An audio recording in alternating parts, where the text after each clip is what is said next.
So with everything going on in the news recently, you've probably forgotten that there was this little thing called the World Economic Forum that took place. And there was a lot of wealthy and powerful people that were meeting there, a lot of elected officials. And they have some ideas with respect to how the world should be organized and run. And interestingly enough, your liberty doesn't factor a great deal in their plans. We're also going to talk about some things that just happened recently because Justin Trudeau, who, by the way, would be very welcome at the World Economic Forum, has some ideas with respect to what they're going to do in Canada. And Joe Rogan had a really interesting hot take. So we're gonna hit those things because they're hot off the press. We got to hit them. And then we're going to go into some of the specifics on the World Economic Forum because this is not stuff that you're going to see in the news, but it's definitely stuff you need to know about. All that and more coming up on this episode of Making the Argument, where we make the arguments to defend a free society. Thank you for listening to this episode. If you enjoy what we have to say here today and find value in the arguments that we make, I hope you'll leave us a comment on the YouTube channel and leave us a review on Apple Podcasts and Spotify. Thank you. All right, as always, I'm your host, Nick Freitas, member of the Virginia House of Delegates, but other than that, a good guy. Now, my wife, Tina, is still not back, but she's promised that she is coming back today from a family reunion, and so she'll be back with us on Tuesday. She will be. So I am definitely looking forward to her return. I just have to actually clean the house now. Yeah. And you got to deal with us until then. Yeah, exclusively with you guys. All right. So, and then as always, we have our historian and political prognosticator, analyst of analysts, Christian Hines. Hi. And then, of course, our producer, the good Hamilton, not the one that likes good one. Central banking. Nick, what are our neighbors in Canada thinking? I don't know. I think what's interesting is Canada has kind of some similar issues that the United States does with respect to, if you're, correct me if I'm wrong, if you're on the coast, like if you're in Quebec, if you're in British Columbia, if you're around Ottawa, Toronto, that area, pretty heavily liberal. Well, it depends. I mean, if you're in the northern part of the center of the country, which is the more rural area, it becomes a lot more like what we would. Well, our good friend up in Canada that's running for prime minister, Pierre, he's from the suburbs of Toronto. So like the suburbs in Canada are still, depending on the city, relatively conservative. And Pierre's the man. I mean, that guy's brilliant. If you haven't seen him, what's his first name, Christian? Pierre. What was his last name? He's running for prime minister of Canada. Yes. If you haven't seen him before, go on YouTube, go on Facebook. He's fantastic. He was on Jordan Peterson like a week or two ago. Yeah. So literally really go to Jordan intelligent Peterson. There was like 2 videos or 3 videos that they did together. So go on Jordan Peterson's show on YouTube and you'll be able to see him if you want to take a look at him. What I find to be interesting is that whenever something happens in America, it seems like the Canadian government reacts to it. But if anything were to happen in Canada of this nature, I think the American government is more hesitant to react to it. Do y'all find that to be the case? Yeah, that's because we're better than them. No, no. In all seriousness, I mean, we have a great relationship with Canada, but it is a bit of a lopsided relationship. I mean, the United States has something like 10 times, maybe even more than 10 times the population of Canada. And it's like 90% or 80% of Canada's population lives, I think it's like within 1 or 2 hours of the U.S. border if you were to drive. Yeah. Wow. So like Canada is very reliant on the U.S. Not dependent, but reliant. Well, the other thing too to remember, I mean, Canada had a very interesting history because, it was a French colony, then it became a British colony. There's still French-speaking areas. There's been separatist movements with respect to having Quebec come out and be its own country. But they also demonstrate part of the problem when you don't have a strong written constitution, because when you don't have a strong written constitution that lays out the enumerated powers of the government or establishes something like the Bill of Rights, then you get things like this. And let's go ahead and let's go into this quick speech of Prime Minister Justin Trudeau and what he's going to do. We're introducing legislation to implement a national freeze on handgun ownership. What this means is that it will no longer be possible to buy, sell, transfer, or import handguns anywhere in Canada. In other words, we're capping the market for handguns. Okay. So- no, you're not. So they only introduce legislation. Yeah, for they this, only correct? introduce legislation, right? But they're putting this in. This is something that you can't just introduce legislation in the United States to eradicate the Second Amendment. Like, you couldn't do that. You have to go through you would have to start there, but you'd have to go through a long constitutional process that would include Congress, the presidency, then it would include the state legislatures. You can't just do that. They don't have the same sort of restrictions that we do in the United States. Now, what's interesting about this is I love it how he's saying it will no longer be possible to buy, sell, import, or trade. He said nothing about possessing. No. That's not even the point I'm making. Oh, okay. All right. It's not going to be possible to do that. Yeah, it is. It's just not going to be possible to legally do it. Right. Like, this is what blows my mind every time politicians talk about stuff like that. They're like, we're going to pass a law and it will no longer be possible to do that. Just like when they passed that law about murder and it was no longer possible to murder people. Oh, wait. Yeah, it is. All right, so all they've done here is they've said, we're going to make it difficult. You're right. If you want to legally do any of these things, you can't. But if you'd like to illegally do it, Sure. it turns out that, My favorite part of this was when he said at the very end, when all of his stooges behind him were clapping, he's like, "We're capping the market." No, you're not. You were capping the legal market, but that has no bearing on whether or not somebody who really wants to take possession of a firearm will just do so illegally. And at some point they'll blame the United States for guns coming across the border, because the other thing that's going to end up happening is whatever the price of, let's say, a revolver in Canada is right now, it just jumped 3 times, right? That's the irony. You're actually going to encourage the importation of illegal firearms into Canada with this legislation. Here's why. The reason why is because if you make it illegal for you to legally purchase or sell or transfer a firearm, a handgun, we're not even talking like ARs or anything like that. We're talking about a pistol, 9mm pistol, right? If you're making it illegal to do such a trade legally, and there's still a demand there, as there almost certainly will still be a demand there, suddenly, guess how you could make a whole lot of money in the United States? You buy a handgun in Minnesota or North Dakota, and you carry it across the border into Saskatchewan, and you sell it to somebody on the black market, and you can mark it up tremendously because you can purchase that handgun legally in the United States, and you can just carry it across the border. Does Canada have a assault weapons ban? Oh, they have all kinds of bans, but I mean... So why do we think, Nick, that they're going after handguns right now, whereas American politicians are, complaining about AR-15s? American politicians go after AR-15s because in their minds they look at it as low-hanging fruit, right? They it's not like they're confused with respect to the vast majority of crimes involving a firearm are not AR-15. They're not rifles in general, right? They're handguns for obvious reasons, right? They're easier to transport, et cetera. And that's why those of us who believe in the Second Amendment, or if you're in Virginia, believe in Article 1, Section 13 of the Constitution, we're like, they're never going to be satisfied with just this or just that, because they're not really addressing the issue. And they've come to the conclusion that the gun's the issue, right? It's not the criminal activity. It's not all the other problems that lead to criminal activity. It's the inanimate object that they happen to be using for the activity. And so, again, all he's done in here is he's told law-abiding Canadian citizens, it will now be illegal for you to do these things. The criminal, it's illegal for the criminal too, but they don't care because they're engaging in criminal activity. And what you've essentially done is you've said that something that is not violent, something that is not like inherently morally wrong, something that might even be necessary for you, depending on, if you live in rural Canada and the Mounties are 30 minutes away if somebody breaks in and now you can't, get a firearm. You've made those people criminals if they attempt to get a handgun.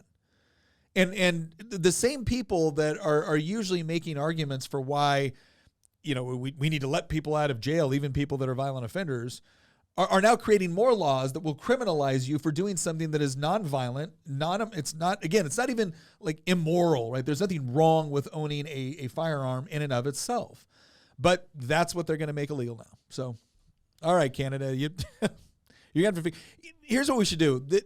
Now that Trudeau's doing this, I would like to see a bunch of the people in the United States that are always talking about gun laws be like, well, we're moving to Canada. Like, I think you should. And in fact, for all those Canadians that don't like this, we'd love to have you. We'd love to do a swap.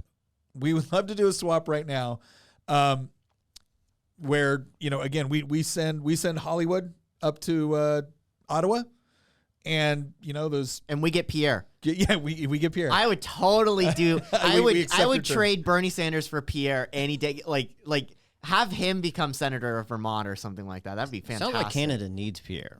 Yeah. Oh, they do. Canada definitely needs. What's the likelihood he wins the race for prime Well, I minister? definitely think he's going to win his party's leadership race. So, like, the Conservative Party is, first has to elect their new leader because their previous leader got voted out by their own membership during the trucker convoy protest back in February. So, Pierre's almost certainly going to win that.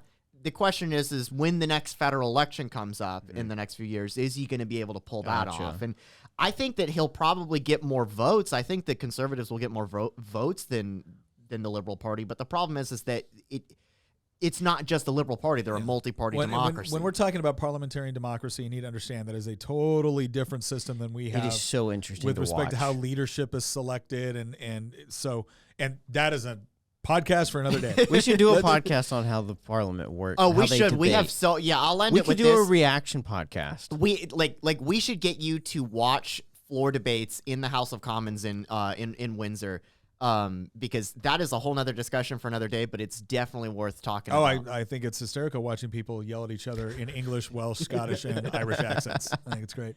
All right, let's hear what Joe Rogan had an interesting take. Joe Rogan, not known for being a gun guy or anything like that. Yeah. And obviously, and usually when stuff like this happens, the only people that are coming out and actually saying, hey, we understand that this is a tragedy, we want to do something about it, but we don't think this is the right course of action, and this is why, is usually people that are very dedicated toward Second Amendment rights. And Joe's never been known for that.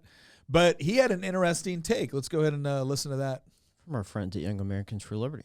And I don't think it's wise to take the guns away from the people and leave all the power to the government. We see how they are even with an armed populace. They still have a tendency towards totalitarianism. And the more increased power and control you have over people, the easier it is for them to do what they do. And there's a natural inclination when you're a person in power. Wow. Yeah, that is not your typical. If you take the guns away, then only the criminals will have Yeah, them. Like that. it's not that, and it's also not like that's an actually very thoughtful response. Mm-hmm. And it's also when you have, because usually when like we're talking about, hey, look, this is creeping authoritarianism, and there's some problems with this. When Joe Rogan's saying it, that's where it's actually made its way into popular culture, and it's needed to for a while now, because a lot of us have been saying, look, we're not running around with tinfoil hats, we're not screaming conspiracy theories.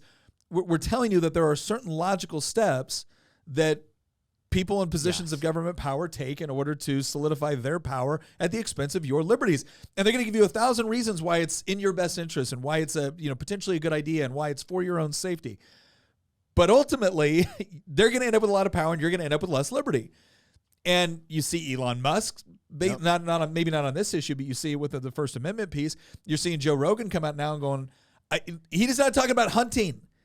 He's saying, I don't trust government officials. He goes, I saw the way they act with a armed populace. What would they do with an unarmed one? Excellent question, Joe. Two things.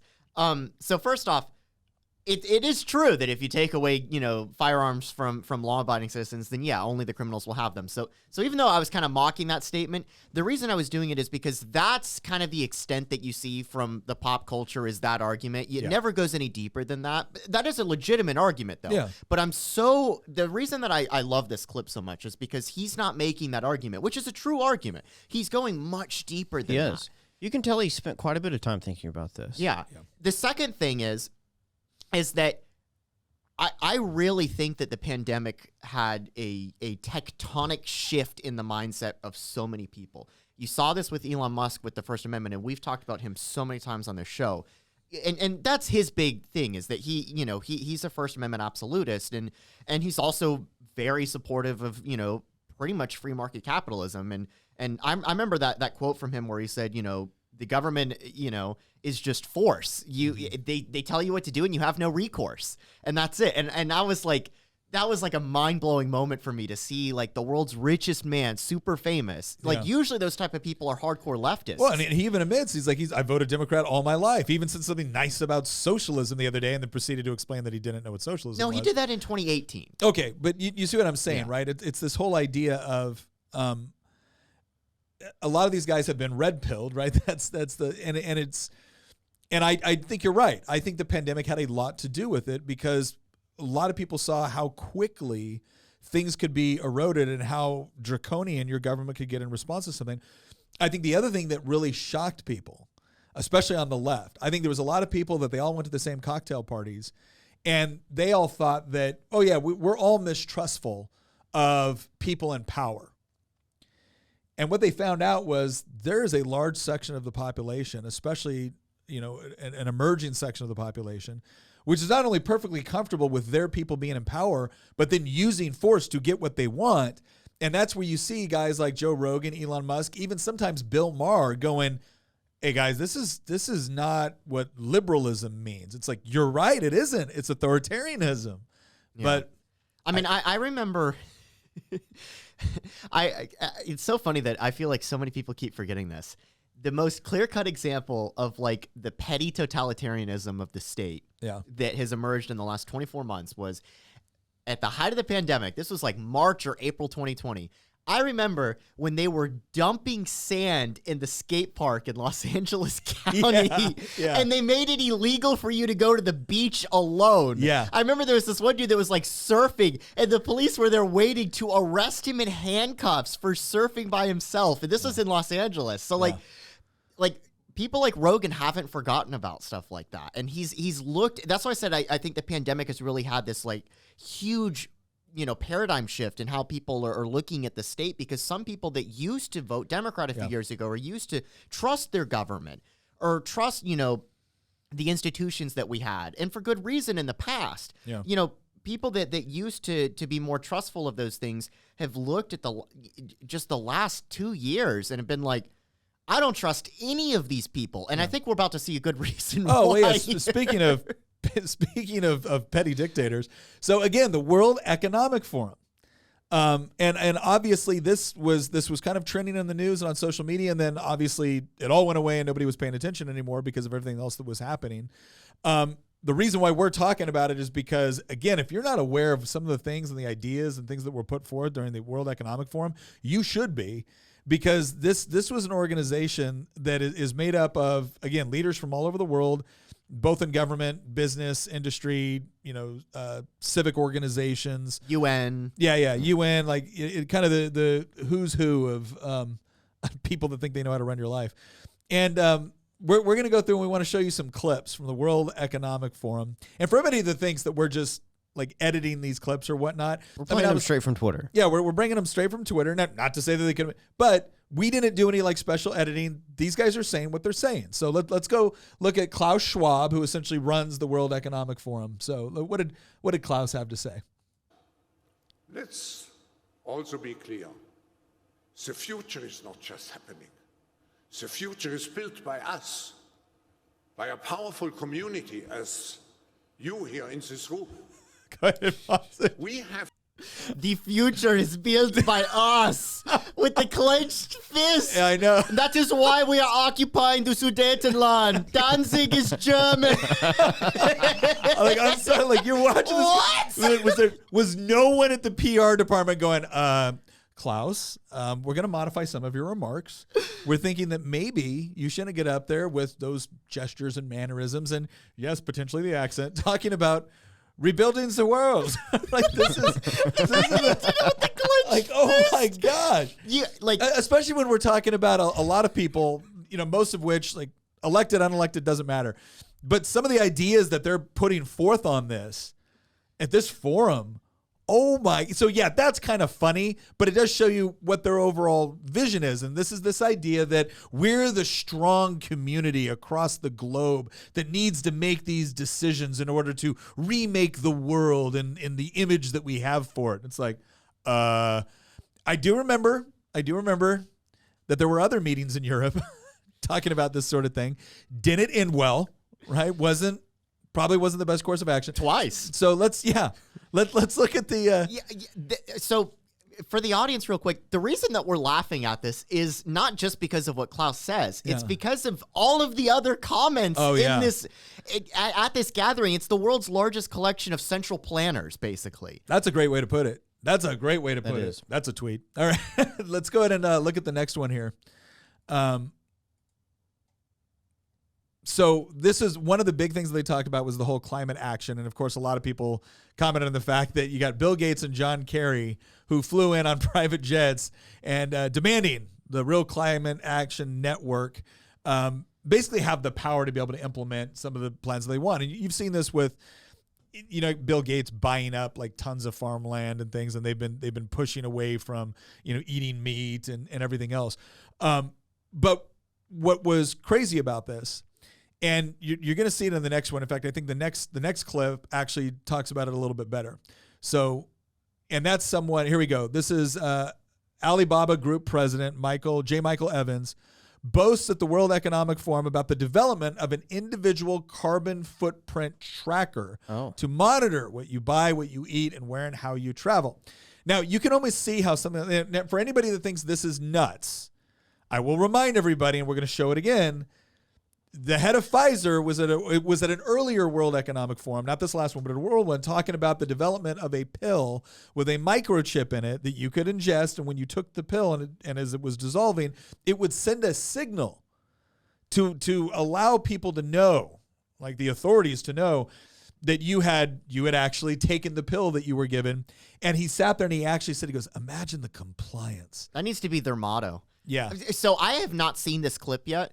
I've got something I might want to say about why it's coming from this individual for a reason, but I want to watch this before I actually... Yeah. I haven't seen this yet, so...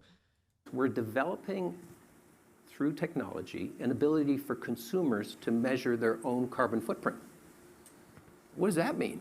That's where are they traveling? How are they traveling? What are they eating? What are they consuming on the platform? So individual carbon footprint tracker. Stay tuned. We don't have it operational yet, but this is something that we're working on. Okay, pause real quick. We're developing... Now, let me tell you exactly, and what the way this is going to be advertised, it's going to be, well, it's like your Fitbit. It's for like, you to monitor your own carbon footprint. So you can make it, and that's all this is. And look, on some level, if you want to, you can research all this right now. Like, hey, I'm flying on a plane, or I'm driving a car, or I'm doing this. What's the carbon footprint associated? What's a little bit concerning coming from Alibaba, right? Because that's housed in China. That was literally what I was about to say. You stole my thunder, Nick. I was literally about to say, I'm not surprised that Alibaba's group president, the Amazon of China, Alibaba is so intertwined with the CCP. They're basically the Amazon of China. Yeah. For those at home who don't know or haven't heard of them. And by the way, their stock price has been tanking over the last 6 months because China has injected itself so much into the marketplace that they've basically taken over the company. And now American investors realize, if I buy Alibaba stock, I'm not actually controlling Alibaba. It's Xi Jinping that's controlling it. Yeah. But it's not surprising that a mega corporation that is effectively a corporate arm of the Communist Party of China is the one that's, spearheading this movement. And by the way, I would say that is actually the more concerning part, that this is coming from Alibaba and not, say, Amazon. Oh, from the people that gave you the social credit score that they use in China. And this is, you want to talk about something that is just draconian. It's this whole idea that in China you have social credits, and if you violate certain standards with the Chinese Communist Party, then that has an adverse effect with respect to, can you get a job? Can you get certain benefits? Can you have access to certain goods and services? Can you take out a loan to get a house? That is based off of your social credit score. And it is not difficult to imagine, especially coming from where it's coming from, in a sort of environment where a place like China would move from a social credit score into a carbon footprint score or whatever else it might be. And again, all of this is to say, or none of this is to say that a citizen, having access to data that would allow them, like if they're really concerned about their carbon footprint and being able to monitor that, fine, right? Just like how many steps you have with your Fitbit. Yeah. The thing that we should be concerned about coming out of the World Economic Forum is that we're not talking about a group of people that, and again, I don't want to be overly generalized. Right? I'm not saying that everybody that went to the World Economic Forum is a Bond villain. Bond villain. Well, I actually did say that once, but Well, there's a difference between people that are attending this thing or watching it, Yeah, the people that are giving these presentations and saying things that, as you said at the very beginning of this whole segment, like, who is in charge of the public relations for this group? Because they're doing a terrible if job. they're willing to say this publicly, what is it that they're not saying? Yeah, I think that's, and I can't believe it, because I think all of us have had that friend or that family member or that crazy uncle that was always, they're putting stuff in the water in order Alex to control Jones. our minds, man. And now, I told you guys a few episodes ago, we need to have a jar. The Alex Jones was right jar. well, it's just, again, when they, like you said, who are their PR people? Well, it's not like they can't afford them, right? They have them. They just don't mind this getting out here because they either think they have sufficient political power in order to impose it, or they just don't think people will care enough to do anything about it. Can I offer a third suggestion? No. Moving on. Yeah, go ahead. I do think that part of the reason that they're saying some of the stuff that they're saying is because there's very few people in this world that know that they're evil and are intentionally doing evil things. Those are very rare people that come along throughout history. The overwhelming majority of people that commit evil acts in history think they're the good guy. Mm-hmm. Everybody's a hero in their own story. Yeah. And I really do think that the vast majority of the people at this event, and I know that there might be people that disagree with me, but I do strongly believe that the vast majority of these people here don't think they're bad people. Like the head of Pfizer not thinking it's bad to line his pockets with more money because everyone's forced to take his pills. Well, no. I mean, like this guy, J. Michael Evans and Right. Klaus Schwab. I agree. I think that they genuinely think we're the saviors of mankind. We're the knight on the white horse that's going to come in and usher in a new golden age. I do think that they're somewhat deluded by their own, visions of grandeur, but I really do think that they believe that they have good intentions. Right. And that's why they're saying some of the stuff that they're saying, because their response is, why would anybody have any objections to what we're doing? We're the good guys here. You're the ones standing in the way of progress. Yeah. And so, I mean... Well, and that always ends up being the question, right? Is that, okay, you have this idea. You think it's a good idea. You would like to put out that idea. It's what do you do when people start standing in the way and going, no, I don't want to participate, or I don't want to buy that, or I don't want to be subjected to that. That's the part where people start showing their true colors. And I think what everyone's been concerned about over the last 2 years is that we've realized that, again, you have something like COVID, and all of a sudden, the number of people that don't mind destroying your business, destroying your livelihood, arresting you, locking you up, not letting you go outside and walk in a park, increases exponentially.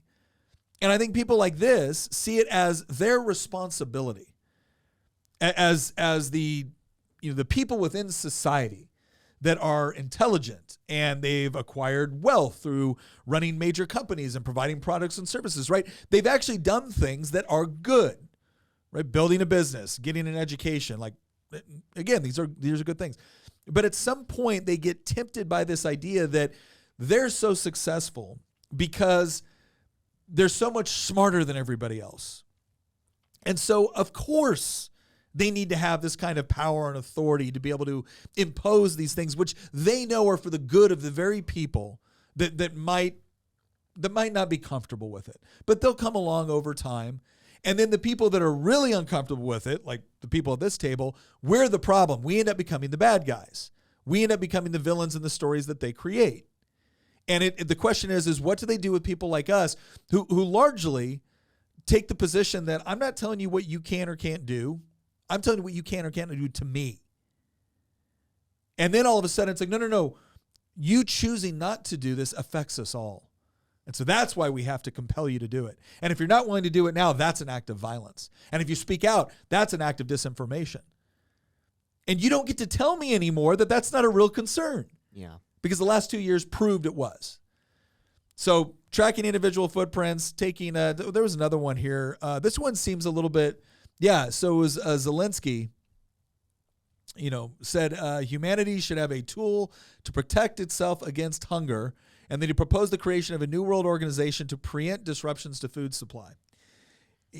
The whole humanity should have a tool to protect itself against hunger. It's called capitalism. Farming, ranching, we have these things already. It's the whole idea of no. we need a new world organization to preempt disruption. Again, this is the sort of thing you look at and you think, well, okay, yeah, we need some sort of safety net. It seems to me that if Ukraine was not able to prepare themselves with enough ammo and weapons for Russia to invade them, why would we be looking to Zelensky to put together a world, planning committee, central planning for, food? Well, I won't blame them for not having the same military capacity as Russia that has, Sure. 3 to 4 times the population and A lot more and a people. much bigger economy. But what I will say is, this is also the concern, right? Because they're starting off with a true statement: humanity should have a tool to protect itself against hunger. I don't think there's many people going, no, we shouldn't protect against hunger. The question is, how do you do it? And the moment you say, I want the creation of a new world organization to preempt disruptions to food supply, okay, well, that can mean a lot of things. What does that mean for individual national sovereignty? What does it mean with respect to funds that are going to be allocated? What sort of power is this organization going to have? Because when you start off with this nice, altruistic sounding idea, and then you get into the brass tacks of what sort of authority, power, budget does such an organization have, that's when you start to get into real concerns, not to mention the fact that I know of a couple countries that really believed in this whole idea of a centralized planning authority in order to prevent disruptions to food supply. Mao was really big on it right before he starved 30 million people. Stalin was really big on it right before he starved millions of Ukrainians. Right? So this idea that, well, no, if it's a world organization, that'll be different. I guess if you have the sort of sway that you need within the organization. If you have good people, but the thing that no, It's always the issue. Serious, in all honesty, like if you had good people, maybe it could work. But the problem with central planning is that you never have a guarantee that you're always going to have good people running the show. That's why central planning. I mean, because everybody does some planning. That's the thing that the left attacks. Going back to the Bastiat quote that we constantly keep referencing, socialists confuse society and government. So when we as conservatives or we as liberty-loving people say that I don't think the state or the government should be doing X, that doesn't mean I don't think X should be done. So if I say I don't think there should be central planning for preventing world hunger, does that mean that I don't think there should be any planning? Of course, I plan for myself. Planning will always be done, right? The issue is not planning, because I plan for my own life. I plan what meals I'm going to be making for myself. There's always planning that's taking place. The question is what scale and what level and who's doing the planning. Am I going to be doing the planning for me, or is somebody who I can't control whatsoever and has no accountability to me, are they going to be planning for me? And that's where the issue comes into play. It's not that we think that nothing should be done, right? Or that no planning should be done. It's that we don't trust either the efficiency or the intentions or the results of the people who's going to be supposedly put in charge of planning for us, because they don't know who we are. Well, to that point, central planning is impossible to do at a large scale in an accurate and efficient way. Yeah. Well, and that's why when you talk about if you have good people or the right people or the smartest people or a panel of people, they still can't do it. And every time it's been tried, it has failed. And that seems counterintuitive to people, because you always see this. There's this desire that somebody's going to have the answer, right? And you always hear these stupid comments like, we marshaled all the resources to win World War II or to get a man to the moon, but we can't solve this problem. It's like, okay, well, those are two very, very different problems. One is a fairly simple mathematical calculation, or not simple. One's a complex mathematical thing, but there's an answer. The other is trying to manage millions of daily transactions based off of the needs, wants, and desires of millions, if not billions of people that you don't know, have never met, and have no idea what they want to prioritize in their own lives. I mean, the reason why the free market works is what Christian was saying, is that it replaces the central plan with decentralized planning. And what happens within that decentralized planning is I get to plan for my life. Mm-hmm. And I get to prioritize based off of what I'm good at with respect to the labor I'm going to do, and with the things that I want to need and prioritize. And other people get to do the same thing. And what ends up happening is the demand for goods and services automatically creates creates the supply for those goods and services, and people find out the best place for them to fit into those exchanges. If you then say, okay, that sounds great, but wouldn't it be better if a couple of smart guys started making all these decisions? Even if they were the smartest, most altruistic, they lack one thing. And this is what Thomas Sowell calls it. He says they lack the essential information necessary with respect to the individual priorities of everybody that's actually making these transactions. Sure. And no matter how smart they are, no matter how many supercomputers you give them, they still can't calculate on that, because individuals day to day might make differences or might make changes in their own plans. But if they're not allowed to act or plan for their own lives because some central planner is doing it for them, is it really difficult to see why you would have the gridlock within the system? Yeah. I've got a quick side question for you while we're on this note. So I was reading an article yesterday talking about how China is reporting, of course, not entirely believable, that they have 1.5 years worth of wheat in their stockpile. But the United States only has 20-some days worth. Yeah. So it seems like central planning led to their incredible stockpile of wheat, but the U.S.'s planning, has left us under a month. What are your thoughts on that? One, I don't know where they're getting the specific information for that. Two, I really trust central planners, especially central planners that have a history of starving their own populations, when they give me numbers with respect to how much grain surplus they have. The other thing too is I don't know exactly what they mean by that. Do they mean that there's a bunch of government silos filled up with wheat somewhere? Okay, maybe not. I don't know. What I do know is that within a free market environment, and people are allowed to actually plan for their own lives and their own situations, the historical record shows that they do far better, even in the midst of crisis, right? Because there is this argument that, okay, yeah, sure, when things are going really well, the free market works, but when there's a crisis, that's when we need more central planning.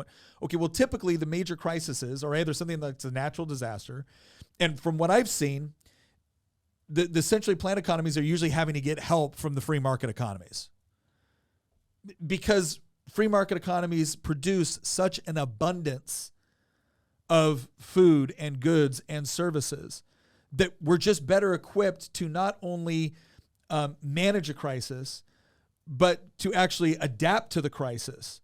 So a perfect example of this is like all the distilleries that started making hand sanitizer, right? Okay, we didn't have a stockpile of hand sanitizer. What we had was an incredibly flexible marketplace that recognized that there was a new demand for something, that they could get paid to meet that demand, or they could do it for altruistic reasons. And then they adapted their production in order to do it. Like, we didn't have a massive tank supply before World War II. What we had was a free market and a bunch of industry that was capable of adapting the market in order to meet new demands. So this idea of, well, gosh, if only we had more strong central planners, stockpile lists, that would be a system that works. I mean, forget for a fact that the system that you're praising is also one that is highly oppressive, and will shut down your life in a heartbeat. I mean, they would like you to believe that the trade-off is, okay, yeah, maybe you have a little bit more oppression, but hey, they've got a larger grain stockpile.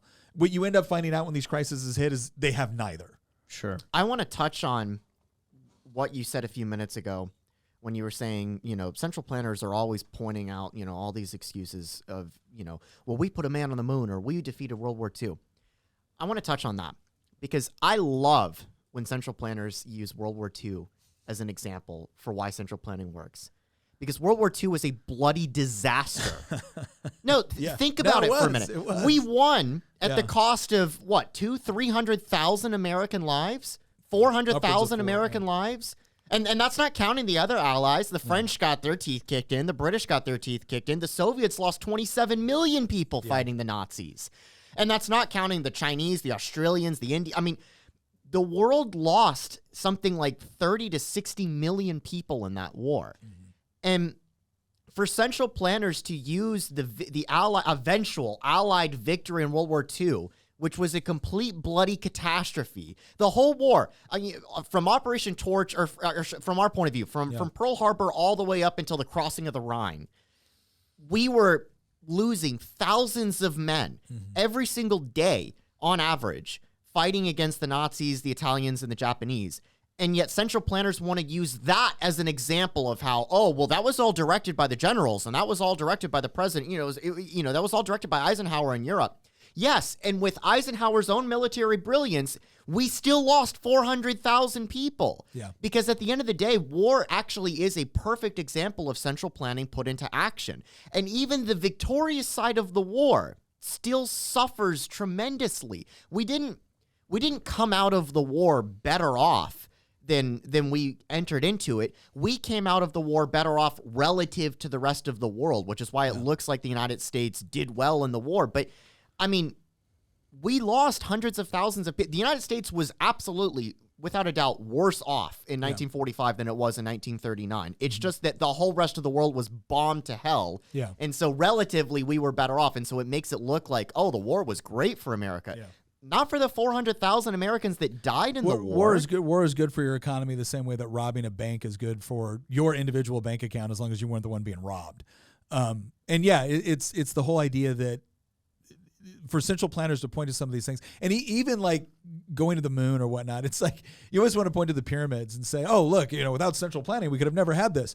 And we shouldn't, right? Like how many people died in order to do certain things that people never would have chosen to do if they actually had some say in the matter. I think it was fine to go to the moon. Oh, no, I think going to the moon was fine, right? There was other technologies that were invented. But my issue is that it's always interesting to me what central planners will prioritize, like what they'll use to justify their power, and then what they'll actually do with it once they have it. Yeah. And the biggest thing to understand is that the problem and the inefficiency that you get through central planning is not a bug, it's a feature.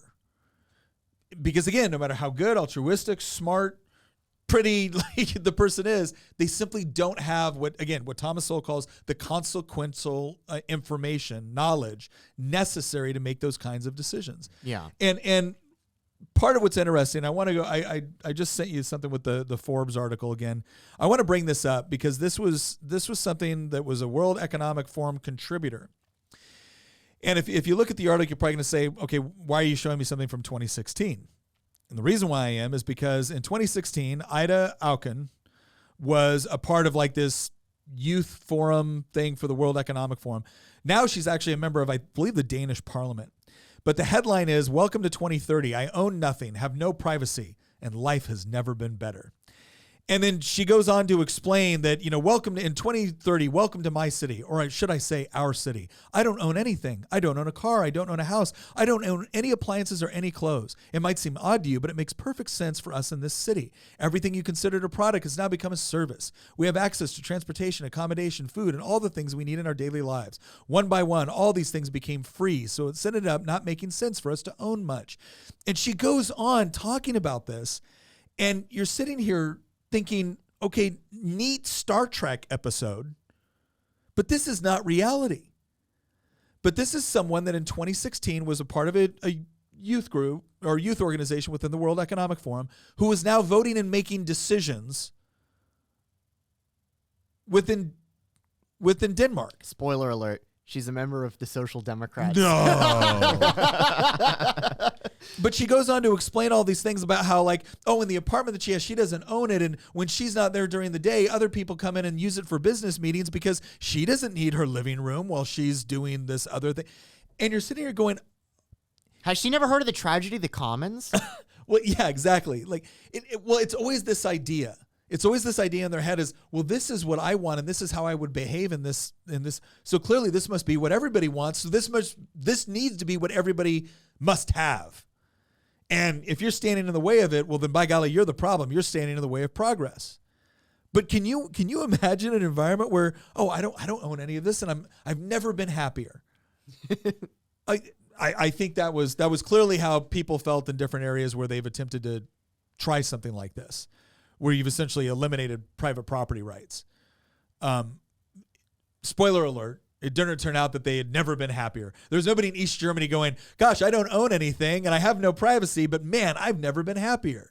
There's a quote that I wrote on Facebook a few years ago. I can't remember when I wrote it, but I ended up writing, and it was probably the most liked post I made on Facebook that whole year, that Socialism starts with extravagant promises and ends with you eating your cat. Yeah.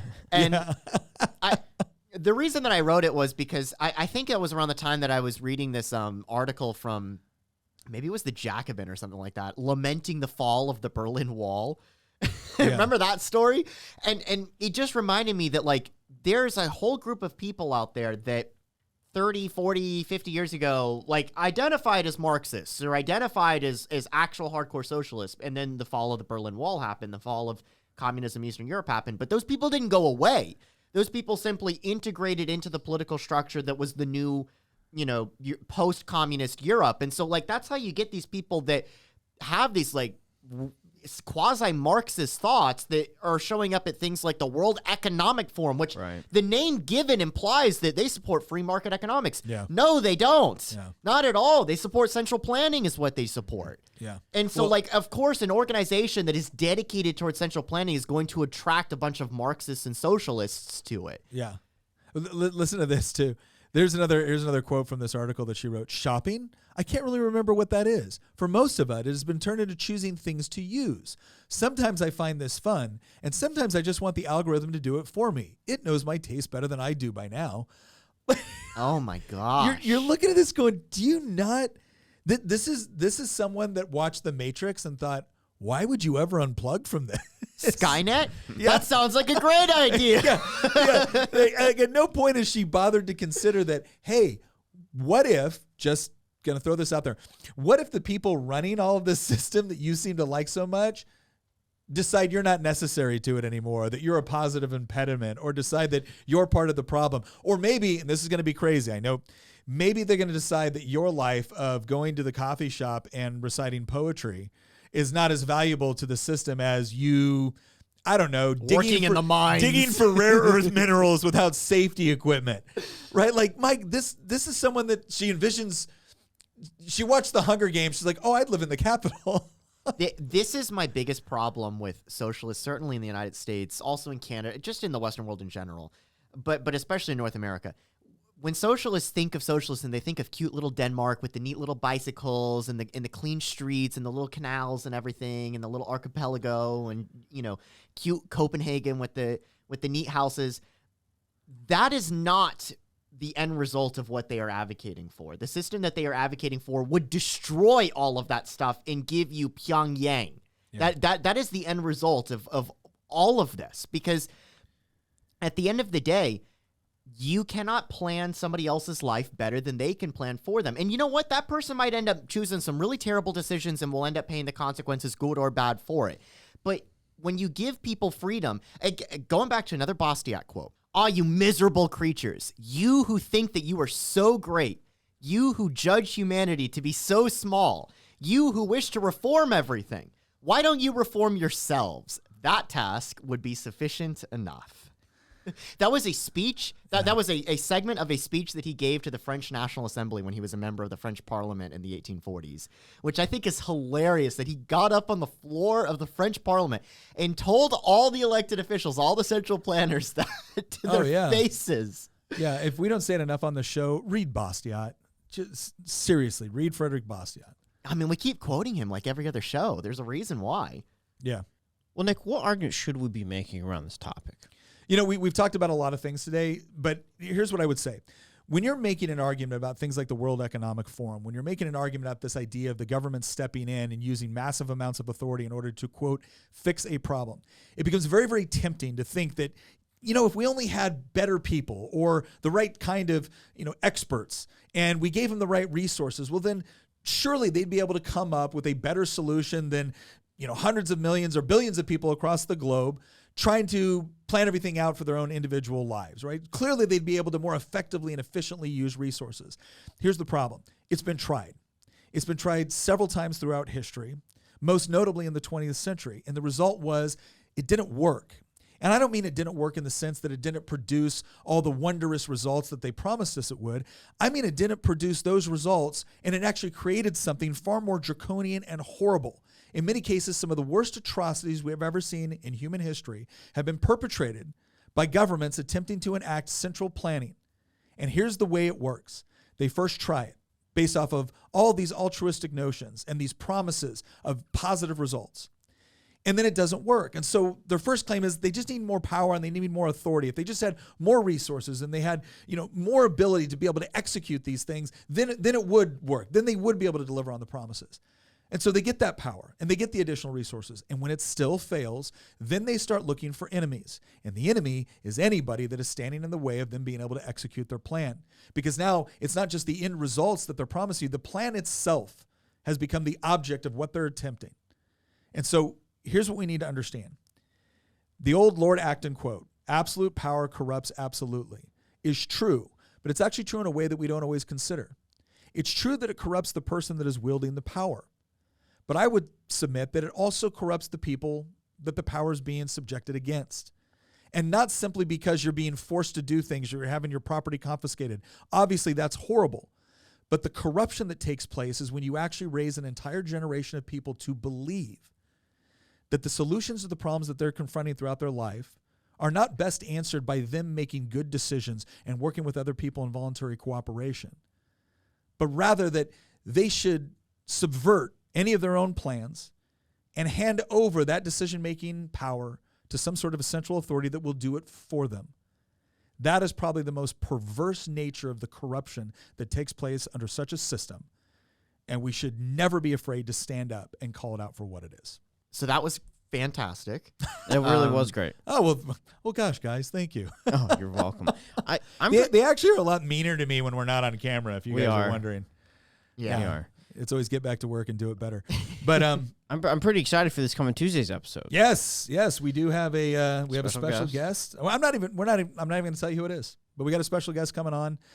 Someone I've known for a long time, worked with, has done some good work, and is hopefully going to be doing some good work He is In a local different to place. us. He is Definitely local. He is. He's a good Virginian. Yeah, but we'll have him on. We got a whole host of issues, and we got to ask him some questions on some things because he wants to go to Congress. Crazy person. What kind of an insane human being would want to go to Congress? I don't know. Anybody that ever runs we for don't know Congress, anybody like that. Boo. No. Well, listen, once again, thank you, Christian. Thank you, Hamilton. As always, thank you to our audience. Please, if you got any questions with what was going on, if you have some stuff that you saw with the World Economic Forum that we did not identify, let us know, because I think it's important that people understand what is being planned on their behalf, generally without their knowledge and almost always without their permission. Once again, thank you for joining us on this episode of Making the Argument, and we'll see you next time.